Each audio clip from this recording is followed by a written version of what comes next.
What's up, guys? Welcome into Packers Total Access. My name is Clayton. You can check us out on Packernet.com. Find me on Twitter at Packers_access. You can email us, PackersTotalAccess@gmail.com. You can text us 865-658-5824. Join alongside Tim, live in Green Bay, here to talk some Packers this evening.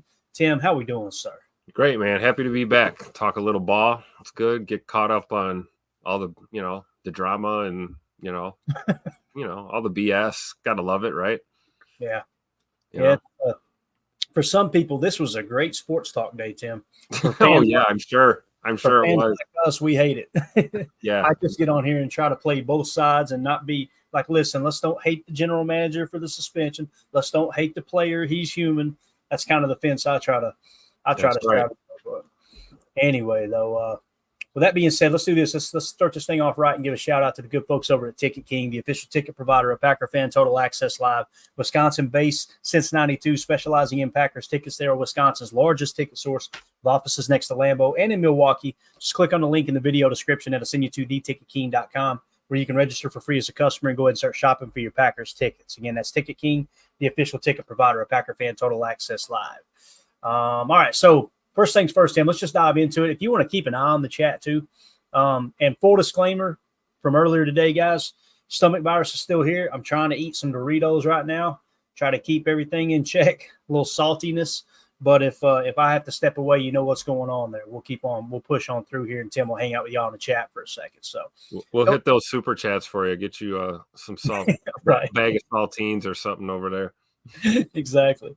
HTE in the house says, damn, 2 streams in one day. Look like y'all look at all the work gets done without Emilio. Just kidding. That's exactly right, man. When Emilio ain't here, we can stay focused, man. Here's the guy. Exactly. So first things first, Tim, let's get to the hard stuff here. Ian Rappaport tweeted out, the Packers have suspended wide receiver Romeo Doubs, who missed 2 practices this past week for their game against the Rams. But after a frustrating week, there's an expectation things have moved in a positive direction, and he will rejoin the team next week. I want to say this. It kind of feels like that report from Ian Rappaport probably came from Romeo's agent. That's a good thing if that's the case. And I could be wrong, just trying to read into it. After a frustrating week, there's an expectation things have moved in a positive direction. I kind of feel like that might be their camp saying, all's good. Yes, I was pissed off, but let's move forward type thing, obviously. And Brian Gutekunst had a statement that he released here. This came out through Ian. Statement from GM Brian Gutekunst. Unfortunately, we had to make the difficult decision to suspend Romeo for this week's game, said Gutekunst. Its decisions and actions during the week negatively impacted his decisions and actions during the week negatively impacted the team and required us to take this action. While we are certainly disappointed, we are confident that we will be able to move forward in a positive manner. Romeo is a valuable member of our team, and we look forward to welcoming him back next week. Tim, this feels just like the Jair Alexander situation. I mean, I think that was just a copy and paste. Yeah, I was just going to say, shout out to Goody for, right-clicking and saving that joker. That was perfect. Just swap the names out. Control V. What's your take on it, Tim? I know we hadn't got a chance to talk about it. And earlier today, we were trying to be very cautious because we didn't know, hey, what's going on with Rome? It might be something bigger than just, him being upset with his role on the team. And we haven't got confirmation that that's what it was, right? Right. To a T. So there's still a little bit of murkiness. But I think for the most part, getting emotional. I think for the most part, we understand what happened, and it sounds like they'll be able to move in the right direction. What do you think? Yeah, I would agree with that. I think one thing's missing from this is, Rome's side of the story here. And that's not to say make excuses or whatever. I'm sure there's an explanation because this does seem a little out of character for him. And guys get frustrated for any number of reasons. He wants to win bad. That could be a reason. And if he feels like he can help this team win and maybe wants to contribute more and is frustrated that he's not, hey, it might have boiled over. That could be one thing. Here's another thing. People deal with all kinds of crap in their personal lives. We don't know what's going on. You ever have a bad day or two at work because of something going on? Yeah, going on in your personal life. And maybe you snap off on a coworker or something, or things can happen. It's called life. So it's not to make excuses. I'm sure when we do hear from Rome, he'll own up to, his side of the story, or at least give us what his perspective is on all this, because that's the one thing that we're missing. I think Gutekunst with the boilerplate statement says a lot. It makes sense. If we look back, there is precedence for this last year with Ja's suspension. I would have a pretty strong argument that Jair came back a better, stronger teammate, player, leader after that suspension. There were some other personnel changes that kind of happened around that time too, as well. But I don't anticipate that with Rome. I did hear a couple of the other rumor mills saying that there were already calls made to 1265 asking about possible trade scenarios for Rome, and those were shut down immediately, as they should be. I think, this team is focused on what's ahead of them this year, and they don't want this to be any more of a distraction than maybe it already has been. One thing I guess that would have been in character totally for Rome is, he kind of just ghosted. He was there Wednesday, and then he kind of just, I'll just stay home and not answer the phone. And so it kind of left people kind of in the dark. So we'll hear the explanation or his side of the story at some point. I'm assuming next week at the earliest, right? He's not going to be with the team. He won't be, available for media or anything like that. So. Yeah, I'm eager to see if anything else comes out for sure, but hopefully it just kind of goes away. Sit here and pretend like it's not a big deal, though. I can't. You know what I mean? I'm not gonna BS anybody. That it is kind of it's very odd, and that's really what people are saying in the chat for the most part. I want to say this: we got a poll question up in the YouTube chat. Hit it up for us, okay? Do you agree with Brian Gutekunst's decision to suspend Romeo Doubs for one game? Currently, there's 39 votes. All of them, all 39, 100% yes. All right. So it seemed like everybody's kind of on board with the suspension there. Number one Packer fan says, I agree with Brian Gutekunst. No call, no show. You get a write-up. I'm very skeptical about him remaining a Packer long-term. So there you go. All right. Coach Lynn, do you think it had to do with Romeo going back to Cali for the game and not liking his role in this game? It kind of seems like, and maybe I'm reading a little too much into it, but the game plan is typically installed on Wednesday. He was at practice Wednesday. Yep. And then, of course, he no-shows Thursday, he no-shows Friday. I could see that being the case, Coach, that like maybe they're going, hey, look, when we're in 12 personnel, we want Wicks and Reed on the field. Could have been that kind of how Ja's thing started when we played Carolina. Yeah, it's weird. Scarlet guy and – is that must be a point of emphasis with this, the younger players, the new generation athlete, coming back home or playing in front of home fans or home crowd. It makes a lot of sense, right? Why that would be a priority to these guys, like think of how far away from home Rome is right now. Like, and since he's gotten to Green Bay, he might as well be on the moon, when it comes to, where his family and friends probably are. So a chance to be in LA and play football and, maybe that could be an excellent point. Maybe that could be part of this. It could be, man. It could be. It's a heck of a coincidence if it didn't. Greg Ross says, I get mad with Clayton anytime I have less targets than AFAM. I'm a baller and AFAM sucks. So there you go. Daniel O'Connell in the chat. Good to see you, buddy. He says, such an out of character from one of the quietest players in the NFL. The whole situation is just so weird, but hopefully Romeo and the Packers can move forward in a positive manner. Amen, dude. It's so strange. Dude is an enigma, man. He really is. He's quiet, and it's hard to get a read on him. It's hard to know, where his head's at all the time, and what his feelings are, and it's a great deal of attributes to why I respect him so much. Right. Some of us tend to be people who wear things like that on our sleeves. Me being one of those people. Sometimes, it's real easy to figure out what kind of mood I'm in or what's on my mind, but. Especially in the post-game shows, right? Yeah, especially in a post-game show. But I tell you, Rome is, I don't know, man. You never know. You never know what's going on. So you just hope for the best. And I will always stick up for our players, and we very rarely have players that get caught up with the stupid legal crap and some of the nonsense we see across the league. So that's never an issue, really. And, a guy like Rome, this kind of player personnel kind of situation here, we owe it to him to have his back throughout this and hear his side of the story and let him come back on the other side of this suspension, better off for it. And the ball rolls forward, man. We got to move forward as a team. And I think Rome is wired that way. He always has been. So I'm not with anyone in the fan base. I want to let that be known right now. Nobody in the fan base that is dragging him right now. I agree with none of you 100% to the fullest. How quickly you turn your back on someone the minute there's a little bit of adversity or an issue. That's just, I mean, fan how you want, but you're not going to get me to fan that way with you. So not happening. Yeah, I agree, man. And it seems like, listen, you can have an opinion that differs. Obviously, we all agree there, but the people that are just, I mean, without even having any details, just running them through the mud. Like, again, we've got a role on this podcast. If you wouldn't say it to a player's face, you don't say it on this podcast. And I try to treat social media the same way. And I've gotten hot a couple times. And when I get hot, it's real simple. Let's go to the DMs, bub. We can meet somewhere. It's totally cool. We ain't got to sit here and act like two tough guys on social media. You know what I mean?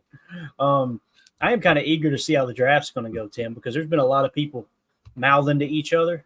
And now all of a sudden, all these Packer fans are going to be in town for the draft. It's going to be exactly how it's going to go, man. Nobody's going to be about that action. No, what, huh? We're going to get real quiet, real fast. Yep.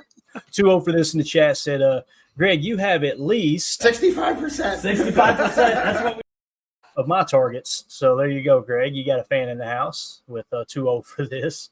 By the way, we're going to be giving away an autographed Mark Murphy picture tomorrow. And he did autograph it courtesy of Trevor Anderson. He autographed it 65%. So anybody who wants to get yourself in a position to potentially win that, I think it's just a cool piece of memorabilia. You can scan the QR code in the upper right that'll send you to our Patreon group. It'd be patreon.com/Packer Fan Total Access, or you can just go to patreon.com and search Packer Fan Total Access. Anyone who's a member of one of the 3 tiers, it's just a way for us to give back to those who are supporting the stream. So, again, really cool picture. Just love our listeners, man. The fact that Trevor had the wherewithal in the moment to go, you know what would be really cool? Let's see if we can get him to sign his 65%. That's so awesome. Yeah, it is. Great work. Yeah, and also if you're a YouTube member, you'll be put into that same drawing. We're going to put everybody's name on the wheel and spin it tomorrow during the post-game show. And that goes without saying, but if you guys are new here, we will be doing a pre-game show tomorrow, roughly an hour and a half before kickoff, and then we'll be doing a post-game show immediately following the game. We do Heard it from a fan right here. Yeah, it's going to be a lot of fun, man. I live for those pre-game shows. That's one of my favorite things to do. So yeah, exactly. Me too, man. I love it. Post games are fun, after wins for sure. Right. I'll tell you what I don't love, Tim. They find my boy. Look at this. I had to get this picture with the officials staring at Matt LaFleur calling a timeout, right? Oh my God. And you guys know how it ended. Matt LaFleur called a timeout 17 times on the sideline. Not one there you go. Not one damn official seen it. I have no idea how that happens. But again, he tries to call a timeout. They didn't call it, so he started jumping up and down the sideline trying to get their attention. The NFL fined Packers coach Matt LaFleur $14,069 for unsportsmanlike conduct last week, per sources. CBS showed LaFleur repeatedly trying to call a timeout before coming onto the field. The officials flagged him and said, and now he gets fined on top of it. Tom Pelissero had tweeted out. Tim, man, this hurts. I can't take it. I'm going to be very careful with how I use my words, but this is typical NFL right here. Yeah. I mean, correct me if I'm wrong. The head coach is the only person who can call a timeout, correct? I'm not sure. It sounds right. Because I remember watching a Chiefs game not too long ago where Spags tried to call a timeout and supposedly is not allowed to do that. It's got to come from the head coach, or I believe it's got to come from the field, correct? A player can call a timeout. So if Matt LaFleur is trying to get the attention of the official, like too old for this, says find the refs for ignoring the coach. I agree. I mean, I would split that in half, make the ref cover the other half of it, because right. Coach LaFleur had every right to be irate in that moment. And, he did the classy thing and apologized for losing his cool or whatever. But like, hey, man, we all get it. We were all doing the same thing at our televisions at the same time. But yeah, that's typical NFL, man. This is your rules. This is how you want the game to be officiated and how you want timeout procedure to be handled. You're in a key moment of the game. You've got a head coach trying to get his team, willing his team at home to a victory possibly here. And I don't know. It's just not a good look. And then, they got to find my boy Tupac LaFleur. He went full Tupac mode. I like it. He did everything except spit at the camera and flip the bird. So thank you, Tupac LaFleur. I appreciate that. Moment Going of to silence bat for our players. Moment of silence to honor Tupac LaFleur here, please. Absolutely, for sure. That's that ain't nothing. He's got that money. He's all right. He wrote that check quick, Clayton. You don't have that many Marlboro Reds behind the ear and not have that kind of money. That's right. And that custom bandana, man. Those aren't cheap. That's hilarious. So both Ron Samble and John Schmidt in the chat confirm, and both of them YouTube members. Appreciate you guys. Head coach only from the sidelines. Yes. So you were right there, Tim. I just learned something. Love it. Yep. I didn't know that. I just kind of assumed anyone could call a timeout, but evidently from the sideline, it's just the head coach. That's good stuff. Good info. So maybe not even a player then on the field. I thought maybe a player on the field could call it. Like, couldn't a quarterback call a timeout quick? I think it might be the only person on the sideline has to be the head coach. But anyone might be able to call it. I don't know. Something. We can dig a little deeper into that, guys, if you want to. Yeah. So he's the only guy who can do it. So why are you ignoring? How do you ignore the only person on the sideline that's allowed to call a timeout? Right. Come on now. Exactly. What is this right here? 2-0 for this. Matt LaFleur off the handle. I like it. We need that. We need Matt LaFleur's face photoshopped on Jack Torrance's body from The Shining. And have him holding that axe, you know what I'm saying? We'll just swap one of the Marlboros here, and we'll hatchet or something. Put the hatchet in the hand. I was telling Tim offline, one of my favorite movies, especially when you get into the spooky month of Halloween. I love The Shining. It's just a classic, right? And I knew there was a sequel that came out, what I thought was a couple years ago. Come to find out, I think it was 2012 when it was actually released. So about a decade late, but got around to watching it today. I thought it was good, man. Called Dr. Sleep, I think is what it was called, something like that. Really good movie. I enjoyed the heck out of it. So yeah, The Shining is an all-time classic, man. All-time classic. No doubt. Oh, that's perfect right there. That's set the mood. That's what I'm talking about. All right, so we kind of hit on all that. Today we talked defensive lineman. I'll flash this real quick before we get into tight end talk, Tim. But we showed this earlier today, and I know you wasn't here for the morning show. There's just a couple metrics: pass rush win rate, running vertically on the left, and on the bottom you've actually got run stop rate. So this is a good measure of what you're wanting the players up and to the right, and it'll kind of determine, all right, who's the best defensive lineman, interior defensive lineman in the game. Devontae Wyatt, as it sits right now, has been our top performing defensive lineman so far. Just in time for him not to play on Sunday. Exactly. Right now, he'll get a little extra rest. Okay. And I've combed through it several times. I don't think I'm missing over anyone. I'm pretty sure that's the highest. Like I said, he's just above the average line on pass rush win rate, and he's well above the average line on run stop rate. Do you see Braden Fisk on here at all for the Rams? Let's take a look, because they're saying he's having a great year, right? Let's see if we. That's what I'm looking for him on this. It's kind of hard to read, to be honest with you, man. Yeah, a little bit. Some of the names kind of blend together, but I'm not seeing it. We'll keep kind of looking over it here for a second, because I would like to know where he comes in.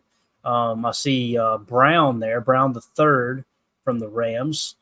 Don't see him. Interesting. And there may be minimal snaps with this too. That's through week 5 though so far. So yeah, like I said, don't see him on the list, but interesting, because a lot of people are talking about him and his pressure rate. And you guys remember during the draft process, Braden Fisk, great first step. And obviously he just absolutely torched the combine. And you can't overlook the Rams, man. I feel better about this game than any other game we've played so far this year, Tim, even with some of the players being out. Yeah, man, any given Sunday, dude, you can get smoked by anybody. There's no doubt. It's so true, especially, a team like the Rams that they have, for all intents and purposes, debatably, I think Matty Stafford might be a surefire Hall of Famer when it's all said and done at the helm. You've got obviously Coach McVay out there, and you can't take an opponent like this for granted. And you're playing in their building. It's a West Coast road trip. Like I said, I don't want to keep bringing it up, but we haven't done so hot on West Coast road trips in recent years. So it'd be nice for this team to go out there on the road and get a big dub. But you can't take this for granted. That being said, I'm with you, Clay. I feel real confident about our team. Even despite being down, 2 of our top receivers, let's be real, this Romeo Doubs situation affects us in more ways than one. So this Brian Gutekunst's built wide receiver room full of depth is about to be put on full display here this weekend in LA. So everyone's got to step up. Can't take them for granted. Yeah, definitely, man. There's no doubt about that. Trying to see if I can get a screen grab here. It's going to look a little wonky, but I'm going to throw it up anyway. Just seen this come across the wire about 30 minutes ago. I'm going to add it to the docket before we get into tight end talk. PFF now has the Packers offensive line ranked 3rd in the league, which is really interesting. We won't dive into the article, but I'll just pull the screen grab up real quick to show you what I've seen. And again, they've got the Green Bay Packers 3rd, ranking all 32 offensive lines ahead of Week 5. Got to win in the trenches, Tim, and the Packers have been winning in the trenches here lately. And I'm going to continue to stand on that hill for Sean Ryan because I was one beating him over the head when he was playing bad. And I hope he proves me wrong because last couple of weeks, man, seems like he's starting to turn the corner, Tim. Oh, Sean Ryan. Yeah. Maybe a late bloomer, as they say, right? And he's still got plenty of years of football left in him. He's still a young guy. So this is good. If he's hitting his stride right now, especially considering the Jordan Morgan effect, he's going to be a work in progress and not knowing where he may fit into this offensive line, but it's nice to feel good about the right side of this whole line now. Zach Tom, like AFAM's saying here, please extend Zach Tom early. Exactly. Can we give this guy like a Suburban truck full of money tomorrow, please, and keep him here? Because he's I don't even know how to describe it. You cannot afford to undervalue a guy like Zach Tom because consistent is what you need to be on an offensive line, and that's what Zach Tom is for sure. And Zach Tom, too, like coming out of college, he did everything pretty well. Ryan Schlipp was the one who called that. He recognized him probably before anyone. He was real high on him. Yep. But the thing that he's evolved in his game is his run blocking. He's one of the best run blocking tackles in the game now, which is phenomenal. Roger Davis would spread across the other guys on the offense. Right. That'd be awesome. Just catch a touch of that, right? Yep. Across the whole line. Roger Davis in the chat said, "How do I get that cool PTA shield after my name? Jealous." I think they put that after the name for the YouTube members. So if you click on our homepage and you want to be a YouTube member, just click on join, and then that's how you can become a YouTube member. And once you do, I've got to get a bunch of other emojis put in too. I want to put some emojis in that you guys can actually post. I think that would be cool. Tim's face, Jacob's face, Emilio's face, stuff like it. Maybe Tupac LaFleur, that'd be a good one to have in there, right? So, but I'm pretty sure that's what it is, Roger. You're going, do you not know, Clayton? What kind of ship are you running here? Are you kidding me? You must not watch the show much, do you? I don't know what the hell's going on around here. You kidding me? I just get on here and talk ball and let the chips fall where they may. So let's talk tight ends for a second. Same type of chart here, Tim. Running vertically on the left, we got yards per route run for tight ends. And then along the bottom, running horizontally, we have run block grade. All right. So it kind of takes into account everyone or everything, every aspect of the tight end position. The bad news, Luke Musgrave, pretty far down there, down into the left, one of the worst tight ends in the league right now. That's no surprise to us. We've talked about it. It's all over the tape. Last Chalk Talk, he popped up on a couple of different reels where a couple of highlights where he was just whiffing on chip blocks as he was going out in his route. That stuff matters. It's not the most important aspect of playing tight end for the Packers, but, I mean, it was bad. And obviously he's just not been able to put it together. Had a quiet camp, so Musgrave struggling. But if you'll notice, Tucker Kraft is above the average line here when it comes to yards per route run, sitting somewhere between probably about 1.25 is what it looks like, yards per route run. And again, that's above average and slightly above average run block grade as well. So you're seeing Tucker Kraft, when we're talking about him getting extra reps, Tim, it's obvious he is tight end one, right? I mean, there's no two ways about it. He has now solidified his role as the number one tight end on this team. It doesn't mean they won't play Musgrave over him from time to time if they want to flex a tight end out, because that kind of fits Musgrave's game a little bit more. But I think we've got our attached Y, our true Y tight end for the next 10 years, man. I really do with Tucker Kraft here. Yeah, Tuck Norris, man. That's my guy, man. He's one of my favorites that we've had in a while here. And a guy that we know, I remember when him and Musgrave were battling out, we were kind of picking our horses, right? Who's going to develop quicker? Who was more of, like you said, that true Y or not? able to play attached versus not attached, Right. who's more complete. And it turns out it's Tuck Norris, man. He is, he's probably the most complete tight end on our team, I would think, for sure. And again, consistency. He had the fumble. That's okay. Those things happen. We talked about that play. Just a great defensive play. Happens to the best of them.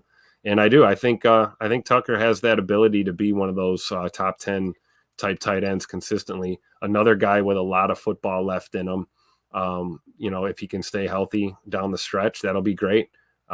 Just damn proud that he's a Packer. I'll tell you that right now, because he would be putting a hurting on us if he was in another uniform. So we're blessed to have him here in Green Bay, especially in the NFC North, man. That would suck if he was a Bear. Yeah, like, God, why can't we get a dog like that, right?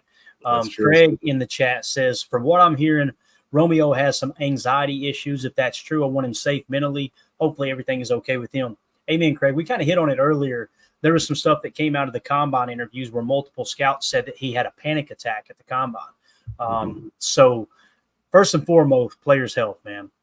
Mental health is nothing to play around with, obviously. We talked about it earlier. We won't deep dive it again, but completely agree with what you're saying there, Craig. I know, Tim, you probably do too, don't you? Yeah, absolutely. 100%. And that is, you could talk about working on things like that. Hey, there's things that people deal with, and you find a way to live with it and process it and handle it the best way you know how. And, if you're dealing with anxiety, maybe the best thing is to bow out for a little bit and to take some time away.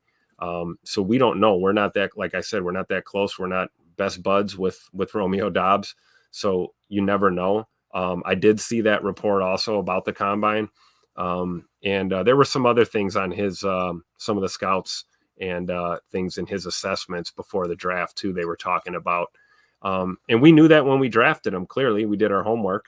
And I think Rome's turned out to be an asset for the Green Bay Packers in the time that he's spent here. So I think we owe it to ourselves to have a little bit of grace and treat him with some respect and dignity here, because we don't exactly know. All we know are the facts are he's not playing football for us on tomorrow. And that's going to have the impact it's going to have. But beyond the game, man, he's a human being. So, prayers for Rome if he is dealing with some, mental health or anxiety issue type stuff.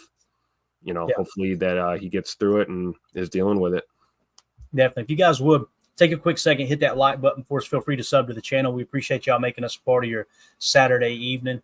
You ladies and gentlemen are absolutely awesome. And we got a huge crowd in here. It's cool that you can kick on a live stream on a Saturday night and just get on here and talk some Packers with some like-minded people. It's just, can't tell y'all what it means to me. It's awesome. John Schmidt asked in the chat, how's Kraft's shoulder? I'm glad you brought that up, because it kind of slipped my mind earlier. I don't remember exactly how it looked on the injury report. So let's take a quick gander here. Is he even on there? He is not. So he's completely off of the injury report. So to answer your question, John, I'm assuming it's completely healthy. I mean, there's no limited status or even possibility of a limited status, looks like here, as far as the injury report goes. I didn't even think of that until you mentioned it, John. So that's great news, dude, for sure. So the shoulder should be healthy, and a healthy Tucker Kraft means a physical Tucker Kraft, and we need someone to help set the tone. I did this, Tim. I pulled up his catches for the year, and I think we've got, 1, 2, 3, 4, 5. So we got quite a few. Looks like, 12. So we got 12 catches that Tucker Kraft made this year. So let's just kind of run through them real quick and just take a quick look at, all right, how has he looked in the passing game this year? If that's all right with you, we'll do that. We'll dive into it. So here we go. This first play, I should say, looks like his trips left, which means nub right and 11 personnel. Let's roll the tape. We'll just go all 22 on all these. We'll stay away from the end zone cam. You'll see Tucker out there. See the chip. That's how you chip. Release into the flat, getting some yak afterwards, running over a linebacker looked like there. So nice play from Tucker. Love it. Love it. Next play here. This was against the Eagles as well, and you can notice they're in a bunch nasty X set. There's your nasty X. You got the bunch on the right, so it's kind of a tray look on the right with Tucker Kraft in line. This is what he does so well. Let's roll the tape. And this is a 16-yarder. I'm sorry, 29 yards. Look at this on the drag, upfield. My man. Great job selling it. Yeah. He looked like he was going to block that linebacker all the way and then just broke it off into a route. It's beautiful. Look at that right there. Whoop, bye. See ya. He kind of dips that shoulder right there. Yep. Play action. Beautiful call by LaFleur, too. Just a simple play, man, getting him open in space. And there you see the yak. I would hate to be in front of him trying to make that tackle. He's very agile for a big boy like that. It's crazy to watch his footwork. Definitely. All right, so here we are now. This game is against the Colts. Packers were leading 13-3, second and 18 play.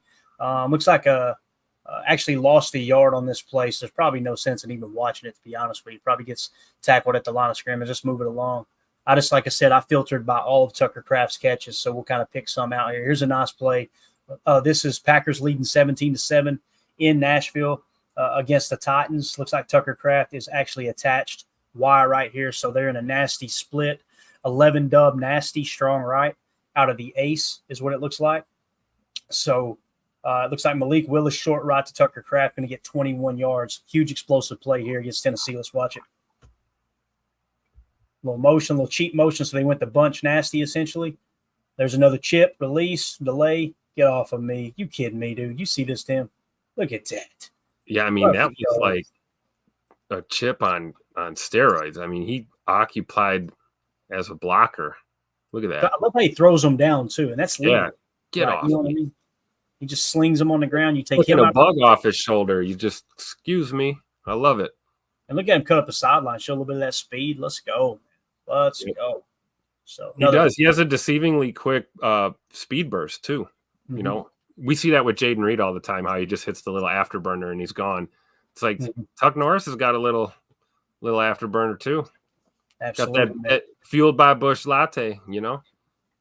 Yeah, definitely. All right, let's move along to the Vikings game now. We got to play here 21 yards. Okay, so this was Packers were down 28-0. This is a 3rd and 10 play. This is huge to get yourself back in that game. If you don't convert here with 5 minutes and 18 seconds left in the second quarter and you end up punting there, it's untelling what the final score ends up being. But on this play here, it looks like what we have is dub nasty again. So you got strong right, dub nasty. It's a gun set. You got strong right, T weak. So that's how it lines up. Tucker Kraft up here attached as the Y. Let's see what the route is. This is for 21 yards against Minnesota. There's that cheat motion, so they go back to bunch. They get back to bunch a lot. Bunch nasty right there with the cheat motion. Tucker Kraft again. You see that little chip? That was nifty. Little low shoulder spin off of it. Get out there in space, catch the ball. Let's go make somebody miss. Let's run through somebody. Bang, bang. Let's go. Moving the sticks. Yeah, there's that athleticism on display right there. We always think of it at the point of catch or after the catch. Sometimes it's right off the snap, off the ball. You see the athleticism. Yeah, definitely. And what you're seeing with Tucker is you're seeing a lot of chip releases, right? And it's beautiful because, like, when the ball snapped, the defense is looking at it and they're going, okay, he's not in coverage. Chip, now he releases. You occupied, you basically took on a block, one person, and now another person's got to tackle you. You're occupying 2 hats. That's absolutely huge at the NFL level. Here's a play, 3rd and 18 on Minnesota's 42. Yes, he can. Down 28-7, 3rd and 18 on Minnesota's 42. I imagine it's going to get you in a spot where you can actually go for it on 4th down. This is in the 3rd quarter, 3:39 left. It's going to be a 10-yard gain for Tucker Kraft. Let's see if we can figure out where he's at. So they got kind of a stack look down here. This is that dub stack out of the gun. Everything's nasty split, strong right. So once again, Tucker Kraft strong right here. Let's see if he chips and releases or what he does here. Minnesota's very exotic. Look, they're going right back to that bunch. See it? Yep. End up in a bunch after the cheat. Tucker chip, release, wide open. Let's get some yak. This is the point of the game when Jordan was really starting to see it. Right? Yeah, he's starting to see it settle in a little bit. Throws looked a little better. Definitely. You know, as he throws a little high one there, but no, he was definitely more in rhythm and reading that because, like, we talked about that, man. Minnesota notorious for all of that. Sugar, pre-snap sugar and deception. Yeah, no doubt. All right, so now it's 28-20, 4th quarter, 10:22 left, 2nd and 3 play at Minnesota's 13. Tucker Kraft's going to be lined up on the left over here. So in this set, you've got gun dubs, 11 gun dubs, strong left, T same. All right, so I don't think there's any motion. Let's see where they settle in. Look like they're just going to line up and go. No nasty split this time. You've actually got the Z receiver outside of the numbers. You got the X outside of the numbers. That's Dobby. And, of course, you got Reed in the slot. Let's watch Kraft up top. Just going to be a quick release. This is that RPO that we covered on Chalk Talk, Tim. You're looking at the hat count. It's either going to be zone right run. You don't like the hat count there. These guys are playing so far off the safety in the corner that you like Tucker Kraft on that quick flat. RPO alert flat. Y flat right here. Watch how quick, Jordan. In the belly, I'm going to pull it out. Bang, let's go. Tucker, stiff arms. Harrison Smith, absolutely love it. And then runs through another guy for 6. We're going to look at the box cam. It's going to be lovely. Look at Tay Wicks fired up too, man. You love to see it. I love to see Jay Money hitting those throws like that because that type of delivery there on that play fake, that's 3 years in the making, man. That didn't happen overnight. Yeah. If that ball is in a bad spot, you don't get a touchdown there. Yep. You know, if he has to spin back to the inside right there, Harrison Smith's making that tackle and he's down, right? And if it's out a split second later, it's getting batted down.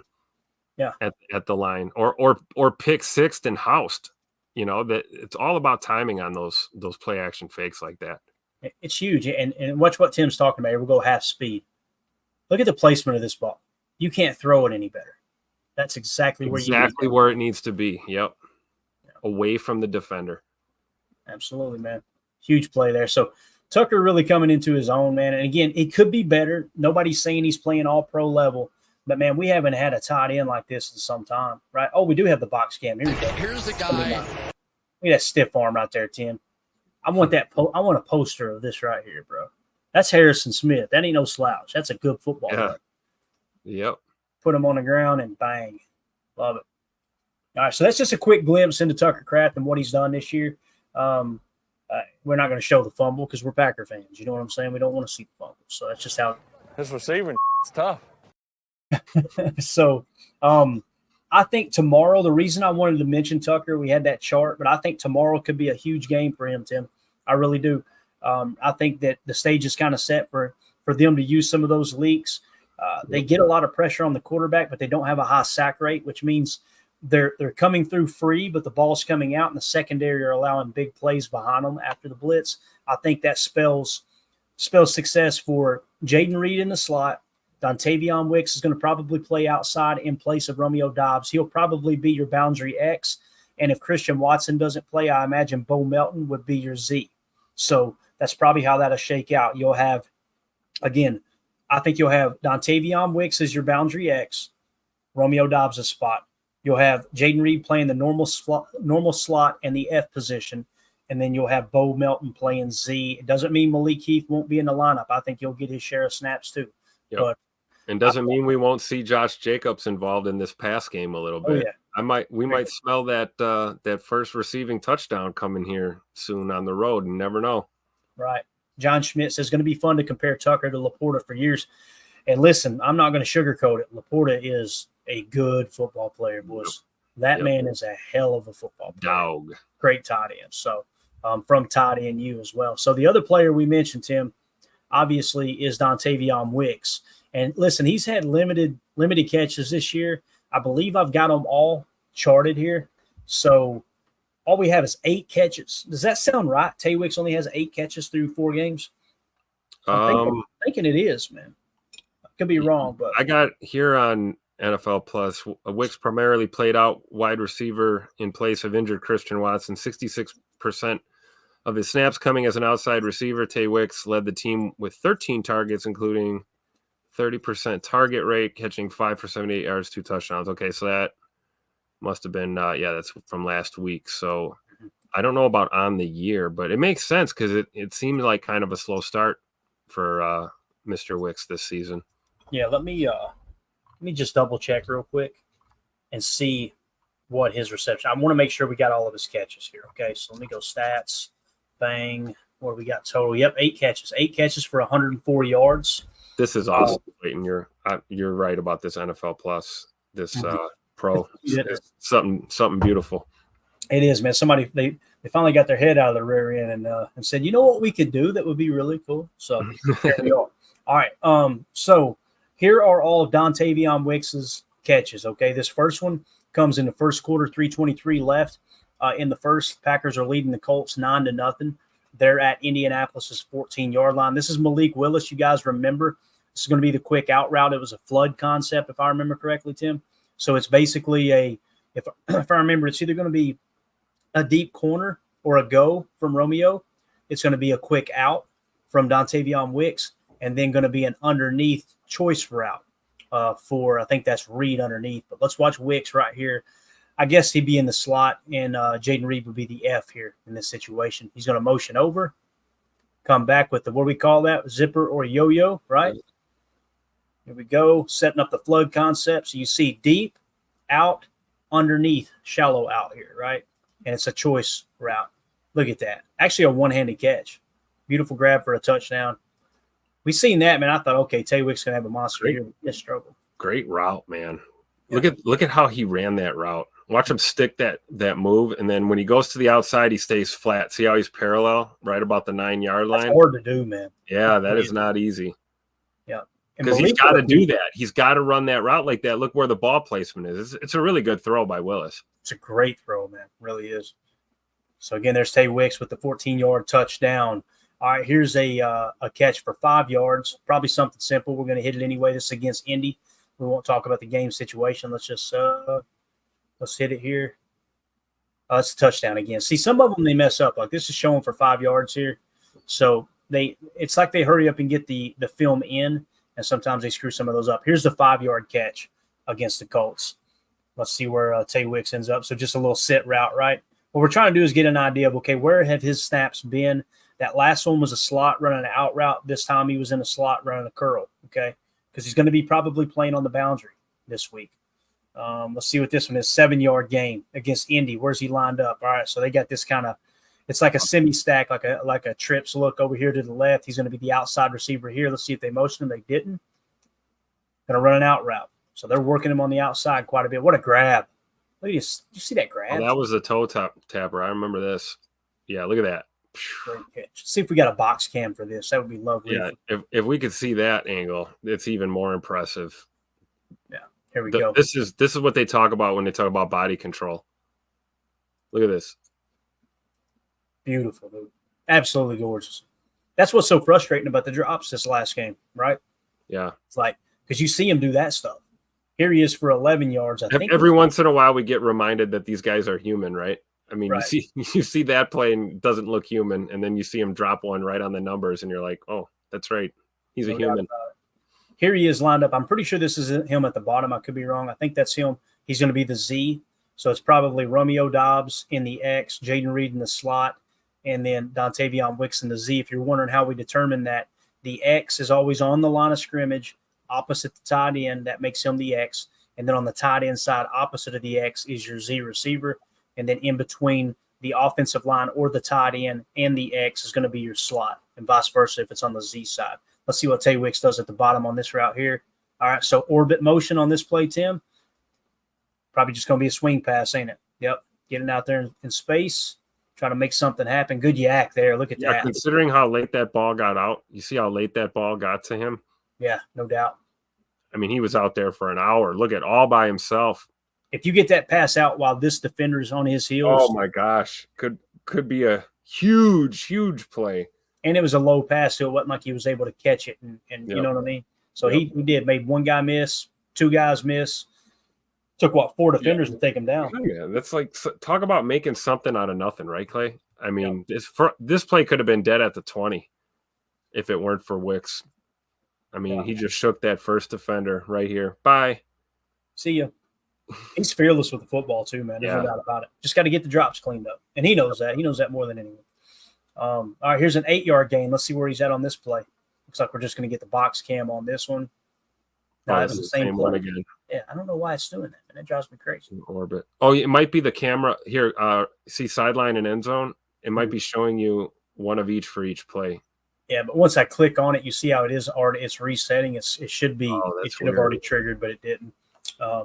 That's all right though. We'll get to it. So here we are. Watch it show the same orbit. I was going to get mad at it. So here's Tay on the outside, little hitch route, right, for the first down. So there you go with that. So he's a hitch playing on the outside. You want to see that. Here's the 6-yard touchdown catch against the Minnesota Vikings. This was the fourth quarter, 11:42 left. And let's see where Tay's at. Is Tay up here in the slot? Is that Tay right there? No, he's down the bottom. slot. Yeah. So you've got Y flex. That's what we're talking about with Musgrave. See how they flexed him out wider? That's a package they're using Musgrave for. Treat him like a wide receiver. If they match with 11 personnel, that means a backer is trying to cover Musgrave. The problem is Musgrave hasn't really played at the level. Really popped there like we thought, right? We always thought of him as more of a receiving type tight end. There's Tay on the inside. Good route, man. What a play design by Matt LaFleur. Look at this thing. So you're going to have the tight end. Watch the tight end work them out, take them with him, right? Yep. They're in some kind of match code. This is, you kidding me? Butt naked through the trailer park. Yep. Not the greatest route in the world by Musgrave, but damn good enough to get the job done here to get Wicks open. Yep. Definitely. All right, here is Tay Wicks if it'll reset for us. All right. 36-yard gain right here. So here's the guy. See where he's at. Looks like he's on the outside again. So he's gotten some snaps here, Tim. You know, last year he was, I think we had the highest passer rating when targeted when he was in the slot last year, even more than Jaden Reed out of the slot, if I remember correctly. This year they're putting him on the outside a little bit more. So he's going to have his opportunities tomorrow, no doubt. Let's see. So right here, he would technically be, where's your tight end? Tight end just motioned over. Yeah. So he's going to be the Z. So the way this would work, guys, tight end is strong right. That makes this your X receiver. That would make Tay your Z, and Jaden Reed is going to be your slot. All right. Nasty, too. Condensed set inside the numbers. Yep, definitely. Look at Tay going to put his foot in the ground. Oh, yes. Look at that corner route. You kidding me? Let that thing go. Oh, a little corner wheel almost. You seeing this? Yep. Going to run a corner, then flip his hips. It's almost like set up to be a double move. You see Jordan's looking left right here. Doesn't like what he sees. Going to come back to Tay. Good job. Good job. Great job securing the catch. That's a huge gain, man. Huge gain. And again, right there, you're down by 9 points. 9 points in the fourth quarter, only 6:50 left. Game's on the line, think play or not play. And then his final catch of the game, man. Listen, I know he had a rough game. He had a lot of drops. But the reality is that dude had 2 touchdown catches too. Like, we can't just dismiss that. I love this. This play right here, this is – I think of Coach Lynn every time I see this replay. Coach Lynn said that's a hell of a ball by Jordan. Look at that, threading the needle in the double coverage. Yep. I mean, you can't throw it any better than that. And that's why we can't be so upset about the one, the hospital ball to Scoot, because he was trying to do the same thing, real similar, trying to thread the needle. Here he did it successfully. And look at him stepping into that throw. Yeah, it's hard to see. I know it's kind of a much smaller screen there, but you can see Jordan stepping into that throw in that second half, man. Yep. Watch this. He turns that thing loose. Yeah, he's got an absolute rifle when he steps into it like that. Yeah. Let's see if we get a box cam. This is the best view right here, man. And again, that was supposed to be a post, and you can see Tay Wicks runs the post, and he realizes real quick, if the ball ain't out on my break, I've got to make something happen. I got to work across the middle of the field and try to find the soft spot, and that's exactly what he does. You see he's looking underneath. Now he's just going to whang. Look at that. Yeah. Let's go. Now, you can't tell me that. I mean, I hate to keep drawing a comparison, man, but that looks like AR-12, man. It does, dude. That looks like AR-12 right there, other than the fact that it was over the middle. Because Aaron didn't throw over the middle. That's my attempt. That's my attempt at humor. But no, seriously, you can tell he got a lot of this from Aaron, because that was kind of a compressed release for him too. He didn't even get the arm all the way back. That was all, like wrist, elbow, and forearm there on that throw. Very little shoulder. Just kind of freaked it out. Got to give a shout out to Emmanuel Wilson too. Watch him come across the formation looking for work. Look at Emmanuel Wilson in pass pro. 43 going to come screaming off the edge. Watch him. If Emmanuel Wilson isn't on the field, this play doesn't get made. Watch Emmanuel. Oh, crap. Just enough, man. Just enough at the end. Yeah. He almost got washed out because the guy stayed wide.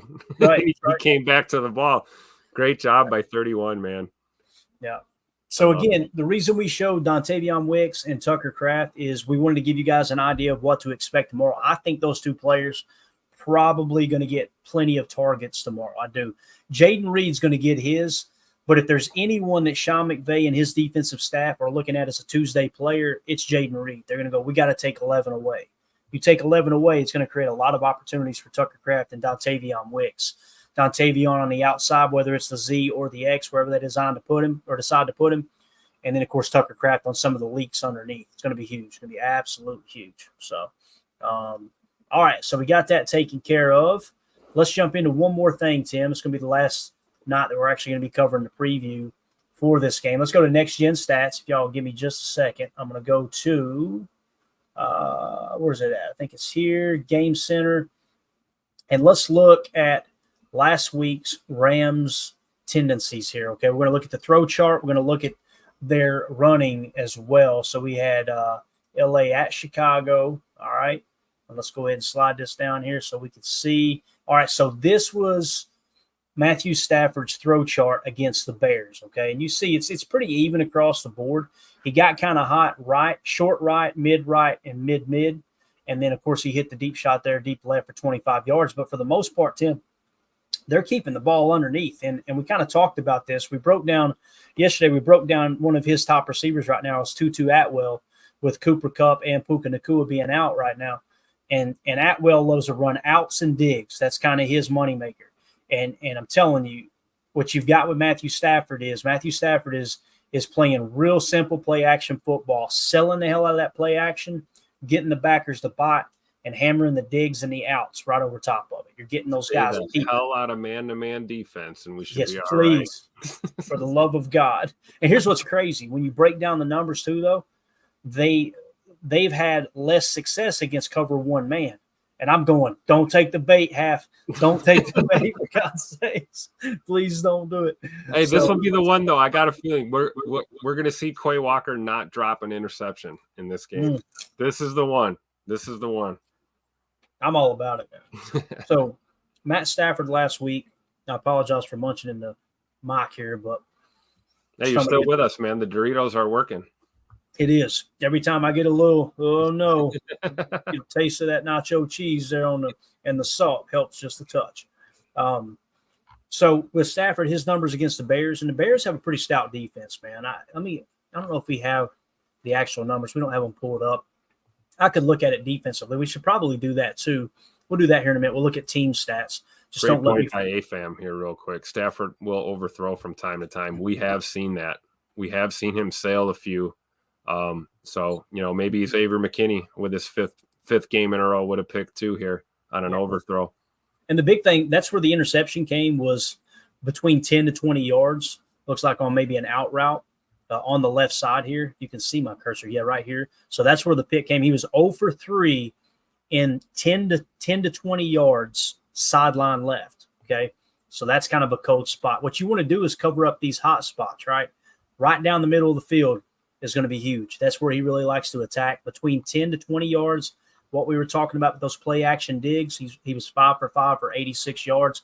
Tutu Atwell, I think he caught 2 or 3 passes in that game on dig routes. So really want to key in on that for sure. But again, his numbers against the Bears was 20 of 29 for 224 yards, no touchdowns and a pick. All right. And then when we go to rushing chart, Kyron Williams had 19 carries for 94 yards. That's a pretty good day at the office. Also had a touchdown. He had his most success inside right, 8 carries for 41 yards. All right. Next was outside right, 5 attempts for 24 yards. Inside left, 5 attempts for 20 yards and a touchdown. And then only wide left one time, 1 attempt for 9 yards. So the pass game, and again, this is why you watch a 4-game saturation. They know we're watching the tape too. So they may go back to what they did the previous week, right, in week 2. So why don't we do that? Let's take a quick gander week 3 here and see if that chart looks similar. I love that we got access to all this. Let's see, LA Rams. Let me just say to find it here. Where are you at? LA Rams. Right here, San Francisco. All right. It just says LA and it drives me crazy. It should LAR. But let's see here. Going to be a little bit difficult. They're on the opposite side on this chart. If we can slide over, maybe. It ain't going to let me. All right, that's all right. We'll just do the whole kit and caboodle here. So the previous game, let's see if it looks similar. It does, Tim. Look. Yeah. Mid, all the way down mid. That's the hot part of the chart. Deep, left, not there for Stafford. So we want to focus on middle of the field, and deep and mid right for the most part on his throw chart. As far as running, look, there it is again, inside right, man. That's where they're making their hay in the running game. Yep. They had 15 attempts for 61 yards and a touchdown. They worked mid-right against the San Francisco 49ers. So something to keep our eye on there. Anything else you want to hit on as far as the tendencies there? As far as tendencies, no, I've got just something on the receivers. I was doing a little deep dive on the Rams receivers, considering that they are, we talked about Tutu Atwell a little bit. I got some stuff from the NFL Pro saying basically Atwell kind of had similar snap rates across, the last 2 weeks, basically. But Jordan Whittington, I don't know if you've got anything on Jordan Whittington. Basically only played 21 snaps in week 3. Last week he played 56 offensive snaps against the Bears, and I believe he had a few targets too. So I don't know.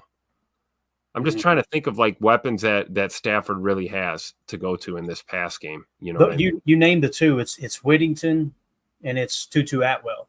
Okay. Those are the two. And Whittington has stepped up fairly decent, given the whole situation. But you see Tutu is definitely their leading receiver there. 6 targets, 4 catches, 82 yards. That was like I said, against the Bears there. But yeah, you're right. Who's the third? Isn't there one other Robinson? Who else? Demarcus Robinson. Yeah. You're right. Yeah. And it feels like he has struggled, actually. I looked him up the other day. Let me go PFF here. Okay. See if we can find it. Because I think that would be really cool to show here. LA Rams, let's go lineup. Bang.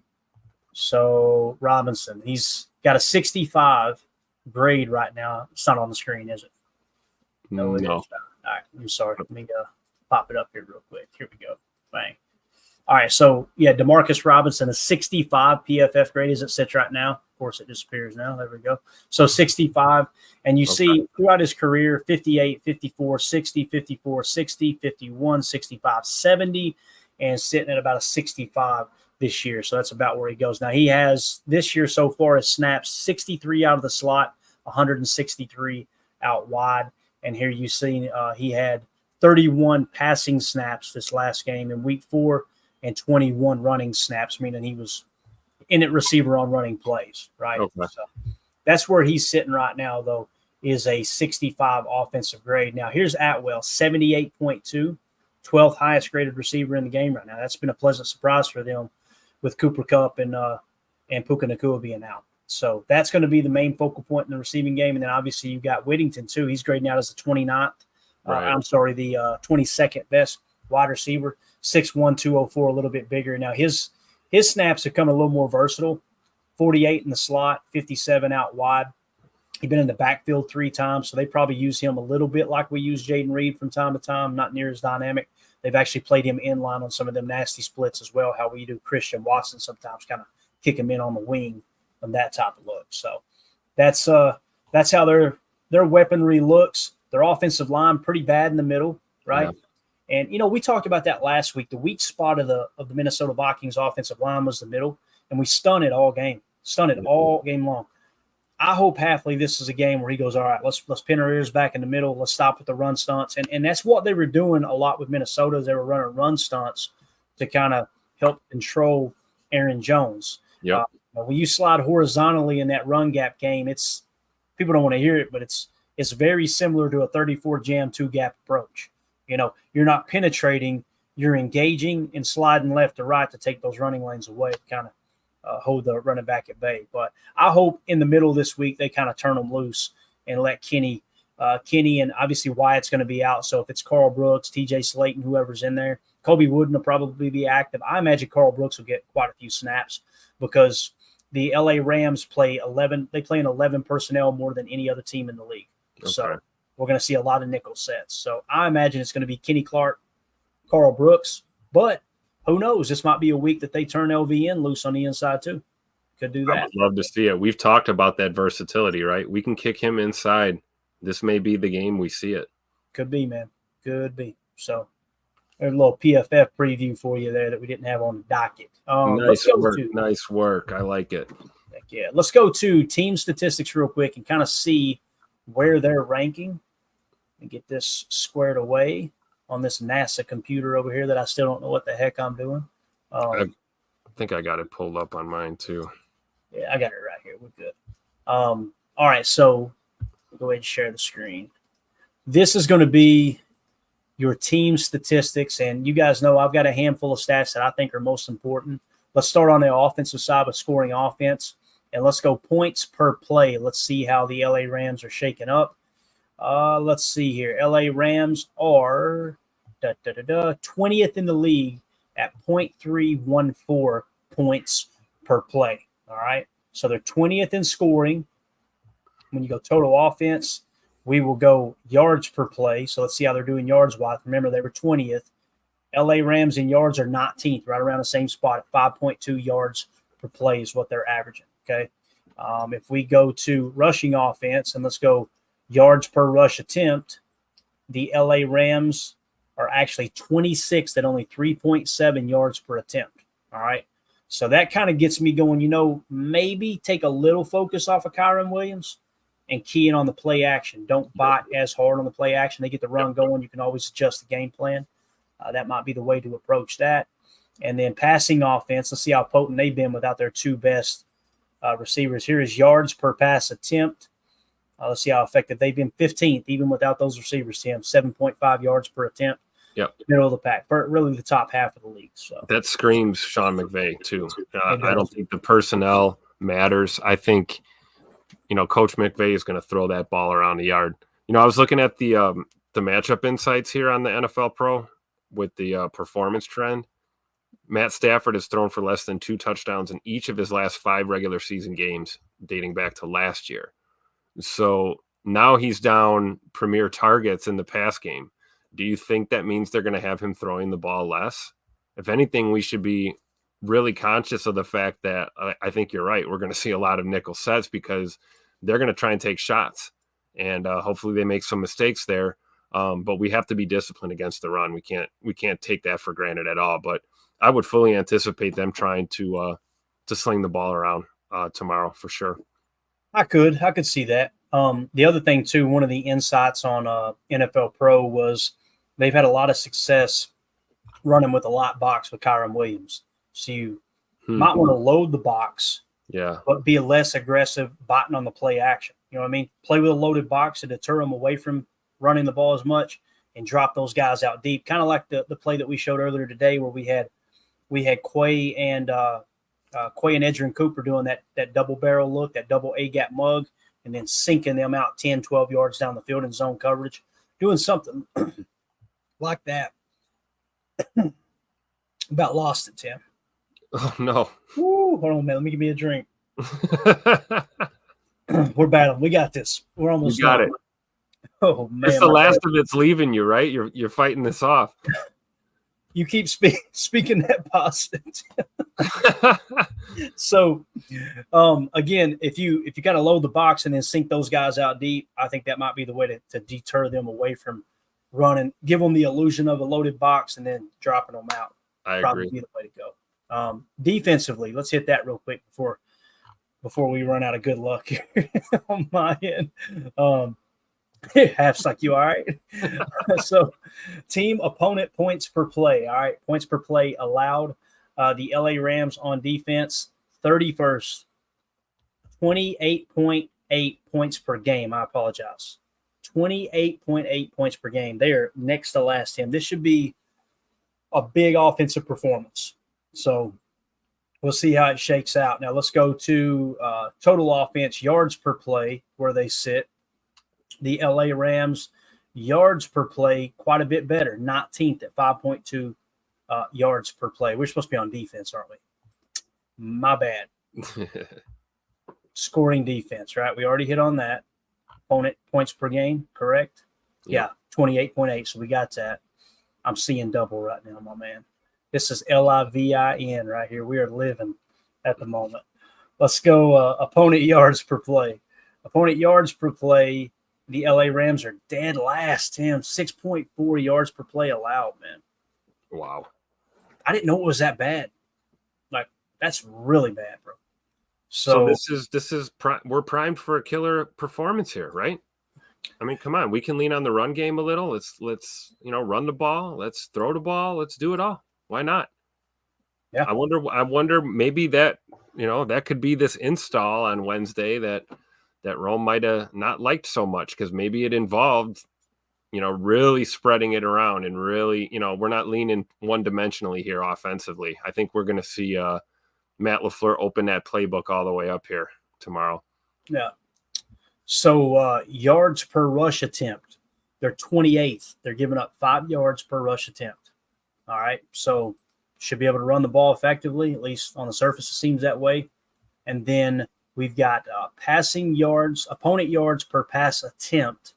In the passing game, they are even weaker, 8.6 yards per pass attempt. I mean, this is one of the worst defenses in the league is what we're uncovering here. So as far as turnovers, let's see total takeaways per game.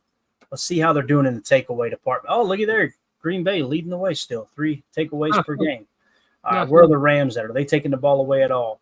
They're 23rd at 0.8 takeaways per game. So, yeah, this is it's probably a week, like I said, Jaden Reed, Tucker Kraft, those would be 2 that I would suggest if you got an opportunity to play them in fantasy. I can just see them having a pretty decent stat line. Tay Wicks, too. That could be a bargain if he's on the waiver wire somewhere and you could pick him up. Might be someone that you could play it. It might be too late for the waiver wire. I'm not a fantasy guru, obviously, but I can kind of see the game playing out that way, though, man. I think there's going to be plenty of opportunities for this offense.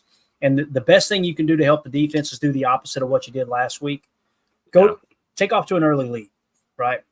If you're playing from ahead, it's going to be a whole different ballgame. No block, no rock. Right, Coach. That's exactly right. Let's go to the chat here. United Bates says, out to dinner with the parents. Have to watch the show later. Just want to say hello to the posse. Tell the parents we said hello and thank them personally from us for raising an absolute legend there, Bates. We appreciate That's you. Right. Chris in the chat. Josh Jacobs, 25 carries, question mark? Could be, or you could approach it a little bit different way and go jump out to an early lead, save his legs, and let Emmanuel get a few touches. Marshawn Lloyd should be playing, right, Tim? Am I thinking right? I think so. Is he on the IR? It feels like it's been forever. I thought he was on IR. I don't have a clue. What is that? Was that 4 weeks though? He might have another week left. That's I think. Carly. Ooh, Clayton giving fantasy advice. Hell must be freezing over. Don't take that advice. Now listen, live gambling, pretty good. We're on a heater right now. We've hit 10 in a row. Live betting on college and NFL, 10 in a row. You guys are probably thinking, take Mandy out to dinner. No way. We got to reinvest that. We got to lose that before the year's over. You know what I'm saying, Tim? That's how that works. Trying to see. Lloyd was put on IR only a couple weeks ago. There you go. Thank you, 2-0 for this. So he is definitely he's not available. So it'll be, what was his name? Chris Brooks, Chris Brooks. back that we signed. I think so. That was his name. Practice squad. Yeah. Yeah. So to go back to what the gentleman was saying about Josh Jacobs, and I want to give him a shout out again. Who was it? It was Chris N. Josh Jacobs, 25 carries. If it's a close game, yeah, lean on that, right? Press into it, control the clock, control the game, all that. But if you jump up to a 10-point lead, kind of blend some Emmanuel Wilson in there and save Josh Jacobs if you feel like, okay, we've got a pretty good beat on this game, right? Absolutely. So that's kind of how I would see that. And then let's see what else we got here. Brian Vargas in the house. What's up, man? He says, I'll be at the game tomorrow. That's what's up, Brian. I don't know if you're on Twitter, Brian. If you are, shoot me a DM at Packers_access. And when you get to the stadium, if you want to take some pictures, just send them over in the DM. If Twitter will work. I know when I was at the Titans game a couple weeks ago, I had so many awesome videos ready to go. And they were just spinning. It's hard to get any kind of service in a lot of these stadiums sometimes, right?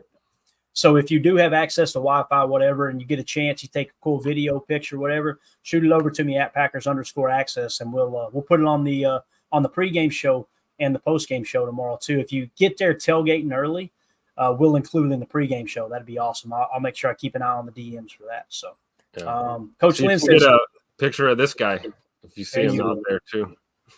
I'm telling you, man, when we got the players and the coaches going on the bus in Tennessee, that was the most enjoyable part of the trip. It was absolutely awesome. I love that stuff. It was like a party. We had just a bunch of Packer fans waiting by the tunnel, and it was just cheers and Emilio, being Emilio.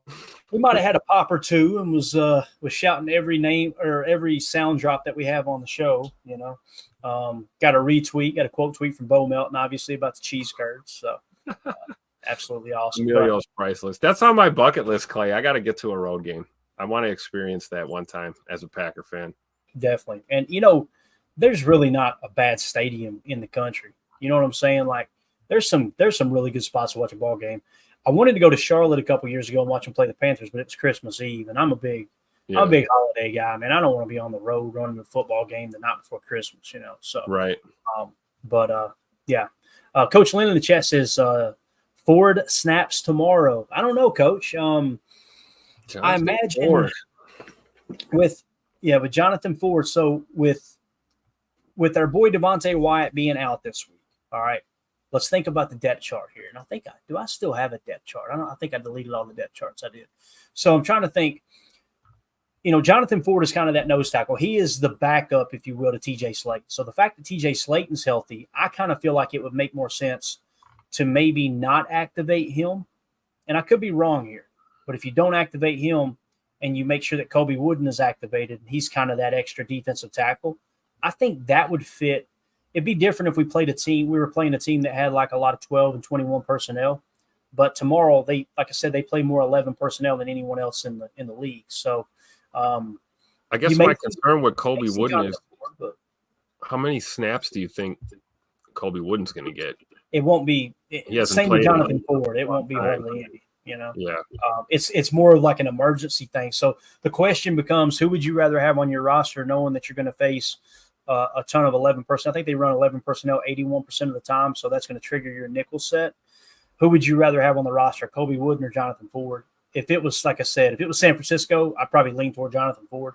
Yeah. But then again, man, Jonathan Ford might be on a heater just like my live betting right now. You know what I'm saying? He might be turning heads in practice, and he might get the call. So I don't know, Coach. We'll see. We should know tomorrow for the pregame show whether or not he's going to obviously be activated. We'll get you all that information as it comes in real time. So anything else you want to hit on, Tim, before we wrap this thing up, man?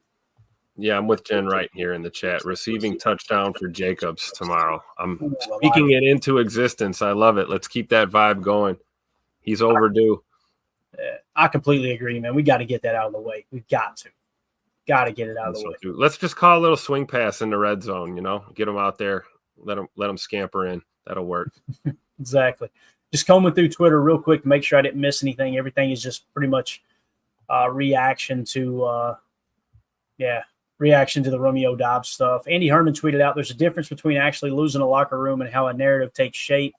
Anyone who knows me knows I think Matt LaFleur is a fantastic coach. These things just work in weird ways. Also, Packers are winning on Sunday. There you go, Andy. That's what I'm talking about, buddy. Yep. Not everything's got to be a big, crazy story all the time. Sometimes, crap just happens, right? As they say, it's just part of an NFL season. No NFL season, no team is immune to their own little drama throughout the year, Definitely. Coach Lance says, thanks. Thank you, Coach. Appreciate everybody. Seriously, this was a fun episode. Tim, thank you for giving me a break here for a couple seconds from time to time. Just you talking so I could take a deep breath and try to hold this together. But talking isn't a problem, Clayton. It's getting me to shut up. That's the issue. So no, I got you, man.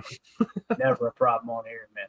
So, all right, man, we're out of here. We appreciate everybody hanging out. The game kicks off 3:25 Central Time, right?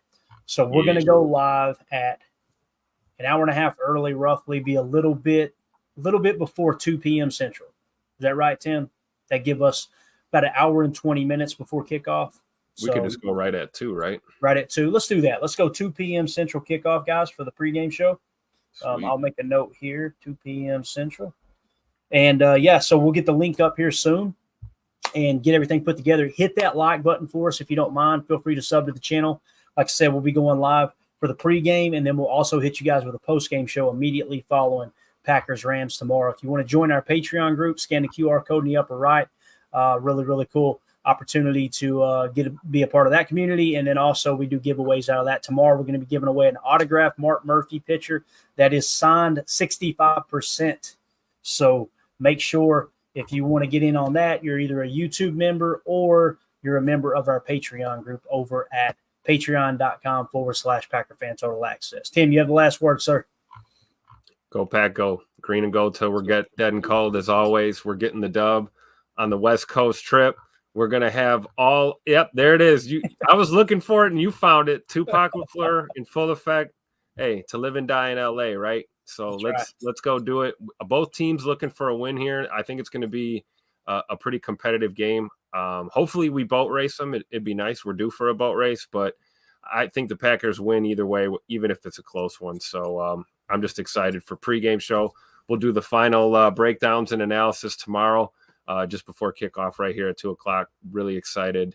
And shout out to my mother-in-law, Miss Sherry. I know she's listening, and to Mrs. G as well. They're pumped up for the game tomorrow. Awesome. Go Pack, go. Good stuff. So hitting that West Coast, make sure you pack your bags, ladies and gentlemen. Grab your skateboard. We're ready to ball. All right. So help me out here, Tim. For those of you listening on the pod, thank you for making us part of your day. As always, let's go out and be the change we want to see in the world. Go Pack, go.